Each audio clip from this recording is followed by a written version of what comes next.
بسم الله ما شاء الله، المغاربه رونوا العالم كله كيتدابز على المغاربه. الافريكان يقول لك ايه؟ المغرب دي ديانه، المغرب دي بلد افريقيه هي بتاعتنا احنا بنشجعها. العربي يقول لك لا، المغرب دي دوله عربيه احنا بنشجعها. امريكا تقول لك لا، المغرب دي اول دوله اعترفت بامريكا احنا بنشجعها. الامازيغ يقول لك المغرب بلد امازيغيه واحنا بنشجعها.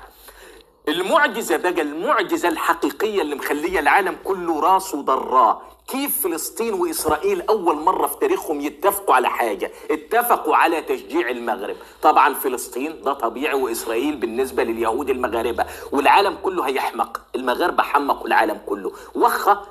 هذا الشيء المغرب هو كل ده، المغرب هي الخليط ده، المغرب هو المزيج ده، المغرب هي الروعه دي. شكون مازال لحد دابا ما كيشجعش المغرب، ما عايقش، ما عارفش بقيمه المغرب؟ هنقول لهم ايه؟ وسير سير سير سير وايه وشكرا.